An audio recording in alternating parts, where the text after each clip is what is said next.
Ex wangu anataka turudiane, sina muda huo, stage nilofika siwezi hata kurudia nguo.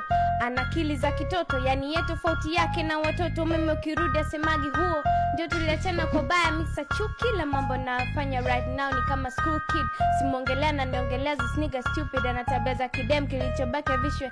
Ex wangu ana maneno ila vitendo sio. Of course alinidanganya vitu vingi miaka hiyo, aliniahidi takununulia jipu lenye mbio, wakati yeye anamiliki vijipu kwenye makalio.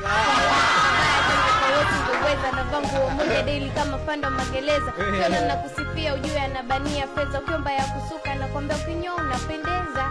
Yeah.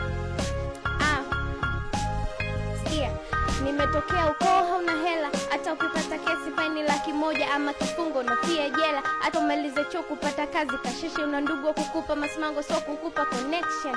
Ndio maana naitafuta sana hela, namka mapema, sio nenasu na kusali mimi wasiombe wimema. Nimetokea ukoo ndugu anachongoja wewe ufeli tulongee. Kiko wapi? Si tulisema ukileta mambo ya elimu anakuona mzushi. Hauna wasome ukifollow kuna naye kupush. Kiomba ada uchangiwe hata sentano Agosti, ila ndio ukoo unaongoza kwa michango ya harusi. Kwanza ndugu kutembeleana ni titi, na kitokea kuna namna ambayo hata sikufichi. So kwa sababu ya upendo mavipi anakuja kutizama aone kitu gani kipi unachomiliki. Ndugu support hata kama na uwezo ndio, maana anajua itamuuma kiona umemzidi mbio. Uko wetu na jina la babu wa miaka hiyo, wengi tunashare hilo jina la tushare mafanikio. Wengi wanaamini mganga, wachache wanaamini Mungu. Hata ukigoma fua na hisi umetupiwa mdudu. Chuki imekewa nguvu ndoko ulonifunza vibaya, nimone rafiki bora kuliko ndugu. Vumilia huyu yule ana haya, unafiki mwingi hadi nice mtaya. Uenda jina lako wakilisha tabia za watu walio ndani yake, na ndio maana uko wetu na jina baya.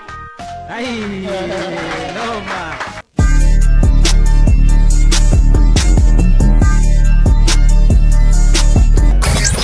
Fresh Weekend. Fresh Weekend.